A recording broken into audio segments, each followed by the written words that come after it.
කොහොමද ඔයාලට අද නිවාඩු දවසේ අපි උදෙන්ම රසම රස චූටිම චූටි චොක්ලට් කේක් එකක් හදන්න යන්නේ. ඉතින් මම මුලින්ම සෙල්සියස් 180ට oven එක ප්‍රී හීට් වෙන්න දෙන්න තිබ්බා. අපි එහෙනම් අපේ කේක් එක හදලා බලමු. මම අද ග්‍රෑම් 500ක කේක් එකක් හදන නිසා ඇස්ට්‍රා අරගෙන තියෙනවා ග්‍රෑම් 125ක්. අපි ඇස්ට්‍රා ටික දා ගන්නවා බෝල් එකට.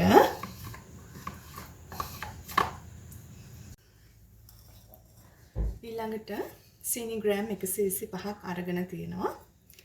ඒ ටිකක් දා ගන්නවා. දැන් මම පිටි සීනි දෙක හොඳට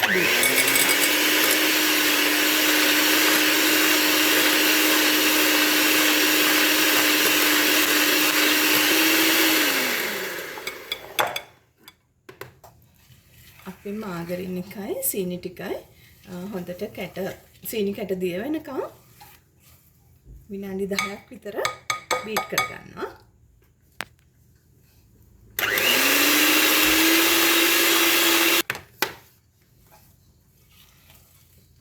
මේක ටිකක් ස්පැචුලා එකෙන් ලං කර බීට් කරන්න ඕනේ, නැත්නම් වෝල් එක වටේ තියෙන ඒවා බීට් වෙන්නේ නැති නිසා. ඊළඟට මම ගත්තේ බිත්තර දෙක. මම බිත්තර දෙකම එක විට එකතු කරගන්නවා.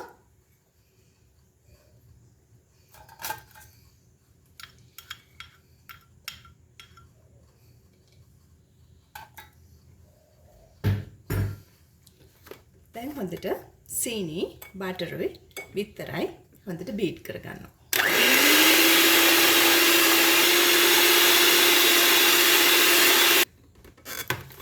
දැන් අපේ සීනි, බටර්, බිත්තර හොඳට බීට් වෙලා තියෙන්නේ. හොඳ ක්‍රීම් එකක් වගේ ඇවිල්ලා මම විනාඩි 10ක් විතර බීට් කරා. දැන් මම මේකට පාන් පිටි එකතු කරගන්නවා. බීටර් අයින් කරමු.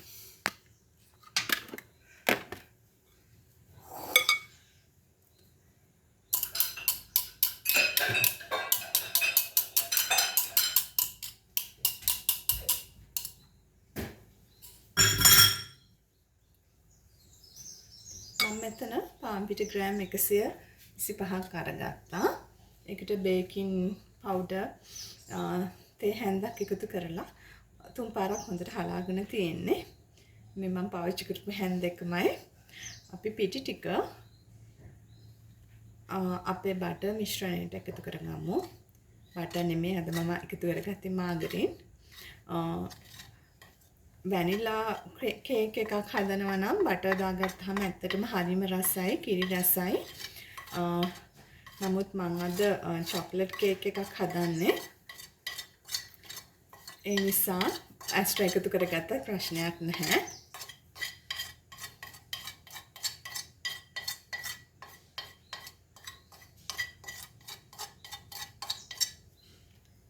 පිටි ටික ඔක්කොම දාගත්තා.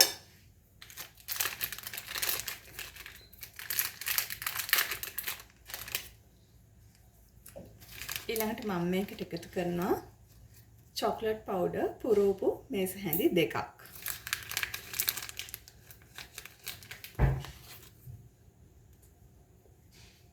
චොක්ලට් පවුඩර් එකතු කරගත්තා. ඊළඟට මම තව දෙයක් මේකට එකතු කරනවා. ඊළඟට මම එකතු කරනවා කෝපි. ඉන්ස්ටන්ට් කෝපි මේ තියෙන්නේ. ඒකෙන් තේ හැඳි එකමාරක් විතර අරගත්ත මම මේකට වතුර චුට්ටක් දාලා දිය කඩලා මම මේ පිටි මිශ්‍රණයට එකතු කරගන්නවා.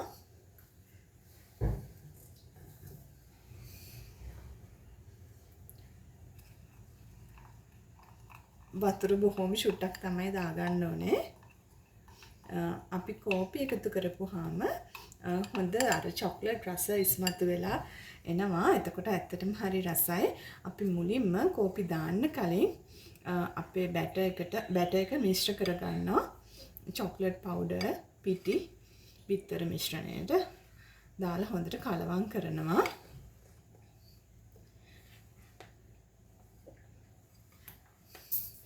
දැන් ඇත්තටම ඔයාලට මට උන වැඩේ මොකද්ද කියලා කියන්න.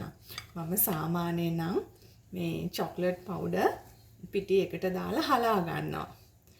මේ දැන් මට අද වීඩියෝ කර කර මේ පොඩි වෙන වැඩකුත් කර කර තමයි මම මේ කේක් එක හදන්න ගත්තේ.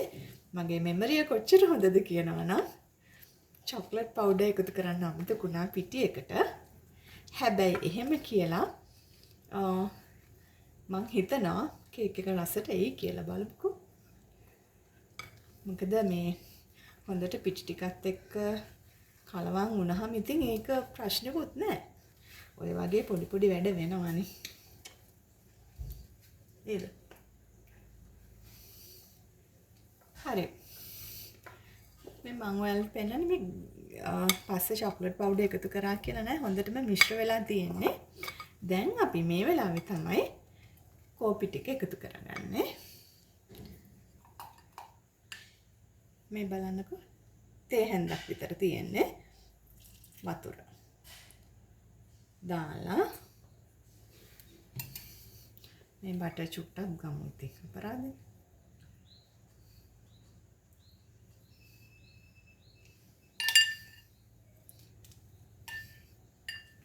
අර ගොඩම වතුර එකතු කරන්නේ නැහැ මේ මතක තියාගන්න ඒක නම් එතකොට අපේ බැටර් එක පොඩ්ඩක් දිය වැඩි වෙන්න පුළුවන් නේ. දැන් අපේ චූටි මැණිකේට රසට කේක් හදන්න පුළුවන් ඇති. කේක් හදන දිහා බලන් ඉඳලා නේද? පුළුවන්ද?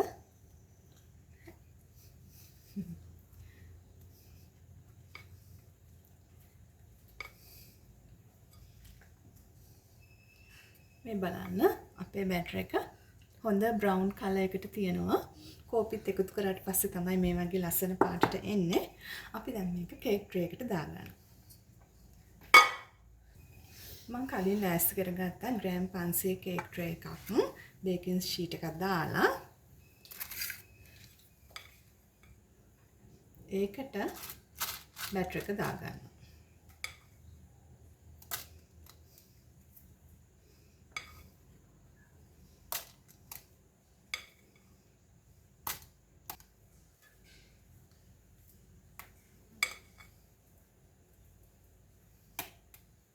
දැන් මේක පුඩි ටැප් කරගන්න. මේ ස්පැචුලා එකෙන්ම හොඳට නීට් කරගන්න.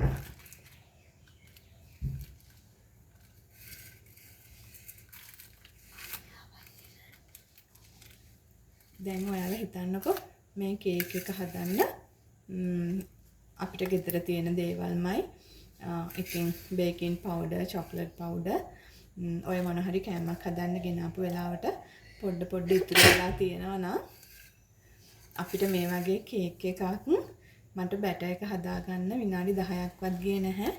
බේක් වෙන වෙලාව තමයි. තමන් අපි කැමති නම් අයිසිං කරගන්නත් පුළුවන්. මම අද නම් මේකට පොඩ්ඩක් අයිසිං කරගන්න බලාපොරොත්තු වෙනවා. බලමුකෝ ඉතින් කේක් එක කොහොම එයිද කියලා. තුන් පාරක් ටැප් කරගෙන මේක සෙල්සියස් අංශක 180 විනාඩි 20ක් විතර බේක් වෙන්න දෙනවා. ග්‍රෑම් 500ක් නිසා තමන්ගේ oven එකේ උෂ්ණත්වයත් බලලා චුට්ටක් විනාඩි 15කට විතර පස්සේ ටූත් පික් එකක් දාලා බලන්න කේක් එක බේක් වෙලාද කියලා. මම විනාඩි 20ක් කිව්වට. හරි අපේ කේක් එක ඔයාලට පේනවනේ. මේක දැන් මම බේක් වෙන්න දාලා එන්නම්. කේක් එක බේක් වෙන අතරතුරේ මම අයිසින් එක හදාගන්න යන්නේ. අයිසින් sugar මම තේ හැඳේ මම සෑන්ඩ්විච් කරගන්නනේ අද අයිසින් පාවිච්චි කරන්නේ. ඒ නිසා තේ හැඳේ 5ක් විතර එකතු කරගන්නවා.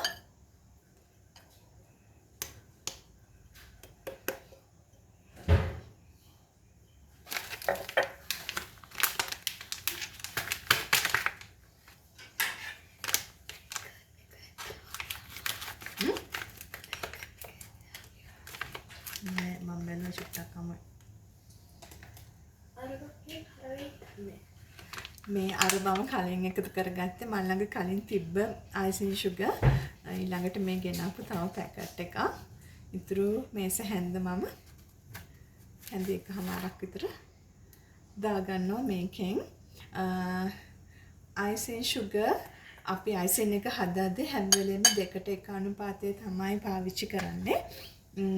අයිසින් sugar මම මේස හැඳි 5ක් එකතු කරගත්ත නිසා මම මේකට ඇස්ට්‍රා එකතු කරගන්නවා මේස හැඳි 2මාරක්.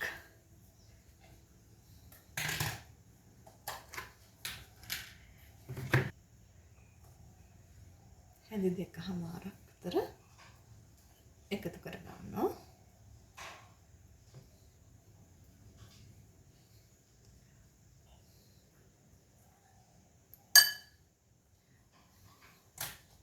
ඊළඟට මගේ චොක්ලට් පවුඩර් ඉතුරු වෙලා තිබ්බ ඔක්කොම ටික මම දාගන්නවා. මෙතන තියෙන ඇති මේස හැඳි 2යි කාලක් 1යි කාලක් වගේ චොක්ලට් පවුඩර් එක ඉවරයි. ඊළඟට අර වගේම කෝපි ටිකක් එකතු කරගන්නවා. තේ හැඳි කාලක් විතර වෙන්න.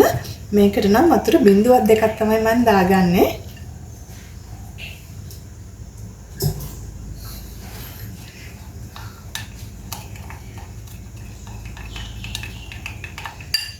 වතුර චුට්ටක් වැඩි වුණාද මන් දන්නේ නැහැ. තව ඒ නිසා කෝපි ටිකක් දාගන්නවා. දාගෙන මේ කෝපි එක නම් ටක් ගාලා ඉන්ස්ටන්ට් හින්දා මේ දිය වෙනවා. ඔයාලා ගන්න ඉතින් කෝපි එක දිය කරලා බලන්න නැත්නම් කෑලි හිටිනේ. ඊළඟට මම මෙහෙම කෝපි චූට්ටක් ඉතුරු කරගුණා. මට හිතුණා මේ දිය ගතිය වැඩි වුණොත් කියලා. ඊළඟට මම අද නම් අයිසින් බොහොම පොඩ්ඩයිනේ හදන්නේ. ඒ නිසා හැන්දෙන්න මම මේ අයිසින් එක හදා ගන්නවා. අයිසින් ටිකක් වැඩි ප්‍රමාණයක් හදනවා නම් මේක බීට් කරගන්න. ගොඩාක් බීට් වුණොත් නම් දිය වෙනවා. ඒ නිසා මධ්‍යම ප්‍රමාණයට මට එක ඔයාලට ක්‍රීම් එකක් වෙන විදිහට අපි බීට්‍රෙන් බීට් කරනවා නම් ඉස්සෙල්ලා කොහොමත් ඇස්ට්‍රා ටික බීට් කරගන්න ඕනේ. ලා කහ පාට ක්‍රීම් එකක් එන විදිහට. ඊළඟට තමයි අයිසින් sugar එකතු කරන්නේ. අද මම පොඩ්ඩක්ම අයිසින් හදන නිසා මේ ඔක්කොම එකට දාලා බීට් කරනවා. තව දෙයක් මට ඔයාලට කියන්න ඕනේ. මම ඇත්තටම කේක් හදන්න ක්ලාස් ගිහින්වත් ලොකුවට කේක් හදන කෙනෙක්වත් නෙමෙයි. නමුත් ගෙදර කන්න පොඩි අපේ ගෙදර දරුවන්ගේ බර්ත්ඩේ එකකට ඇනිවර්සරි එකකට එමුකේකට හරි ඉතින් කොහොම හරි මේ කේක් එකක් ටිකක් රහට හදා ගන්න පුළුවන්. ඉතින් පොඩි පොඩි ඒ අවස්ථාවලට මම ගෙදරම කේක් හදනවා. මේ එහෙම නැතුව මහා පරිමාණයේ කේක් හදන්න දන්න කෙනෙක් නෙමෙයි. අත්හදා බැලීම් තමයි ඉතින් හැම එකක්ම. හැබැයි හැඩේ කොහොම වුණත් රස නම් සුපිරියට එනවා.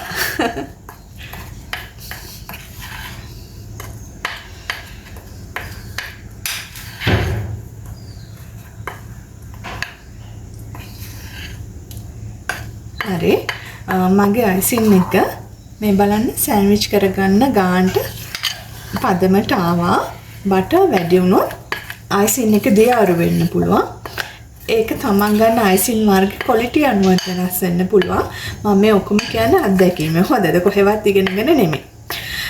ඉතින් ඒ නිසා කෝකටත් දියාරු ගතිය වැඩි වුණොත් තව අයිසින් සීනි ටිකක් එකතු කරගන්න. එහෙම නැත්නම් මට සෑන්ඩ්විච් කරන්න මේ ගාන හොඳට නැතිමේ දියාරු නෑ අයිසින් කොම් වැටෙන්නේ නෑ. මේ තමයි පදම. ඉතින් මේක මම අයිසින් එක හදාගත්තට දැන් මම කේක් එක බේක් වෙලා ඇති මං හිතන්නේ. අපි ඒක බලමු. අයිසින් එක කේක් එක හොඳට නිමනකම් පැත්තකට අරන් තියෙනවා. මේ බලන්න මගේ කේක් එක හොඳට බේක් වෙලා මේක දැන් මම හොඳට නිවෙන්න තියනවා. නිවෙන්නට පස්සේ අපි මේක අයිසින් කරගන්නවා. අපි කේක් එක ඉතුරු ටික හදාගන්න යමු. දැන් හොඳින් නිමුණු කේක් එක මම මගේ ට්‍රේ එක මේ විදිහට ගලවන්න පුළුවන්. අපි මේක කූලින් රැක් එකේම තියලා මේක සෑන්ඩ්විච් කරගන්න ඕනේ. මම දෙකට කපා ගන්නවා ටක් ගාලා.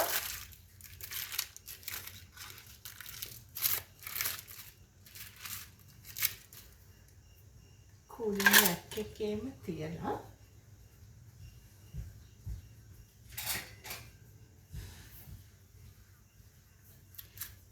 මේ පිහියෙන්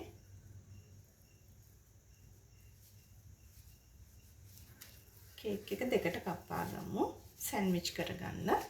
මේක හැබැයි දැන් මේ කන්න හදිස්සියට සෑන්ඩ්විච් කරන්න ගත්තට ලා රස්නිකුත් තියනවා පොඩි.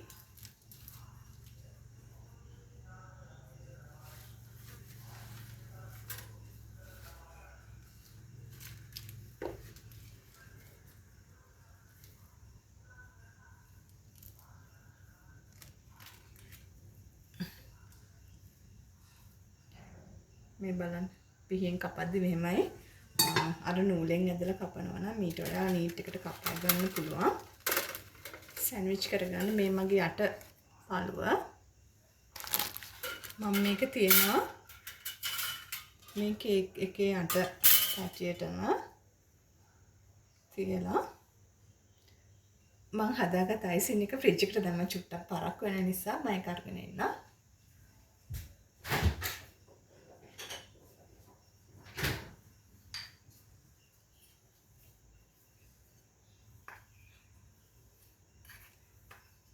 අයිසින් එක චුට්ටක් හයිත් වෙලත් එක්ක මට ඒක අමතකුණා එළියෙන් තියන්න.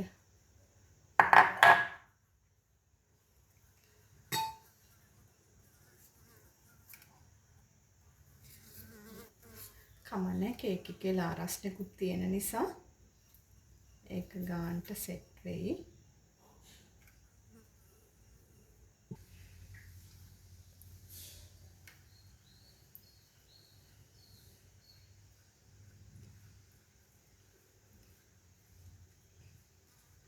මේ විදිහට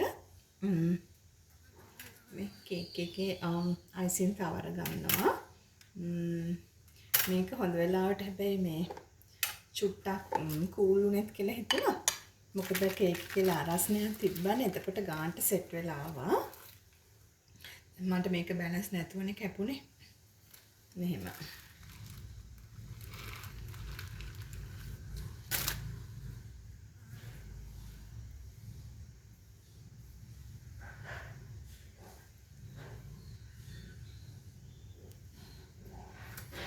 හරි දැන් ගාන්ට තියෙනවා.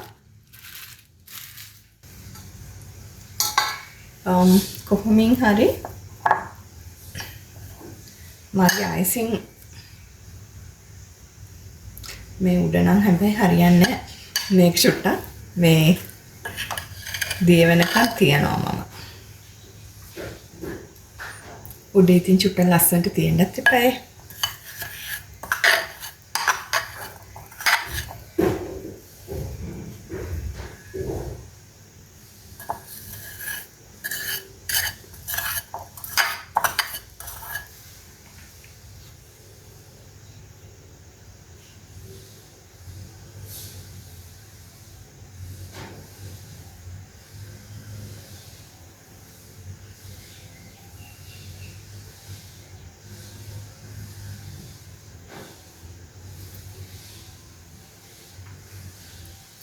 දැන් මම මේ ගෙදර කේක් කන්න ආසාවට ටක් ගාලා හදාගන්න නිසා නම් කමක් නැහැ. ඒ වුණාට චුට්ටක් මේ බර්ත්ඩේ එකට හරි එහෙම විශේෂ අවස්ථාවකට හදනවා නම් අපි චුට්ටක් සැලකිල්ලෙන් කල්පනාවෙන්ම මේක කරන්න ඕනේ. මේ දැන් මට මේක අයිස් කේක් එක පොඩි එක්කෙනාට කන්න ආස වුණාට අයිසින් එක එළියෙන් තියාගන්න අමතක වුණානේ. ඒ නිසා තමයි මේ ටිකක් අපහසු ගාගන්න. නැත්නම් කේක් එක හොඳට නිමෙනකන් ඉඳලා මේක අයිසින් කරගන්න ඕනේ. දැන් මම නම් මුලින් හිතුවේ මැදට සෑන්ඩ්විච් කරගෙන උඩට චොක්ලට් ගනාෂ් ටිකක් දාගන්න.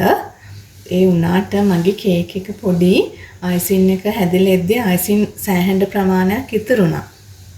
ඉතින් ඒක අපහු තියලා තියන්නත් පුළුවන්. ඒ වුණාට මට හිතුණා ආය ගනාෂ් හදා දෙන්න ඕනේ. මම මේකෙන්ම මේ උඩට ටිකක් තවරගෙන මේ අයිසින් එක දාගන්නවයි කියලා.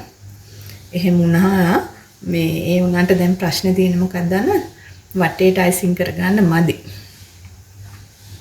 කමක් නෑ ඉතින් දැන් මගේ තීරිය කපලානේ කන්නේ කියලා. මේ මම එහෙමම උඩ විතරක් අයිසින් කරගන්නවා.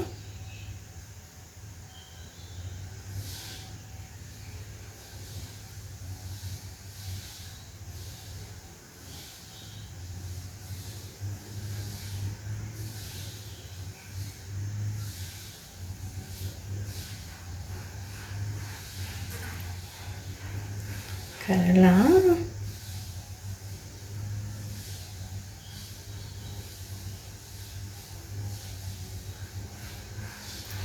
හැන්දෙම දාගත්ත චුටි ඩෙකරේෂන් එක මම ලං කරලා පෙන්නන්න. මේ තියෙන්නේ මම හැන්දෙම දාගත්ත ඩෙකරේෂන් එක. මේ මං කිව්වේ මේ වටේ නම් නීට් කරගන්න මට අයිසින් මැදි වුණා.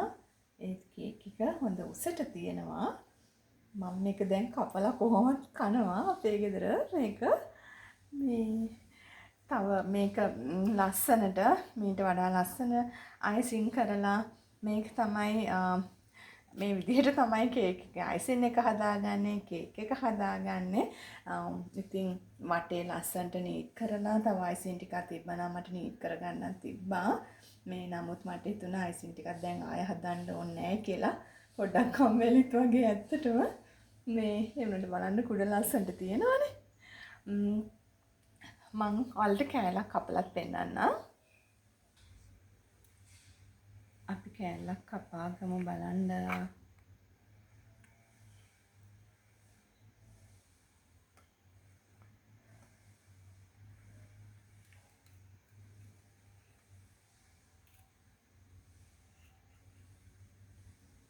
දැන් මම මේ එක අතින් ෆෝන් එක අල්ලගෙන එක අතකින් තමයි ඔක්කොම කරගන්නේ.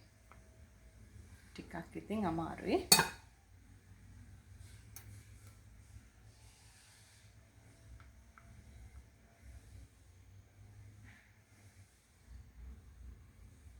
මේ බලන්න මගේ රසම රස චොක්ලට් බේරෙන කේක් එක. ඔන්න රස බලන්න එක්කෙනා ඇවිත් ඉන්නවා. ඔයාලත් හදලා බලන්න මේ වගේ රස කේක් එකක්.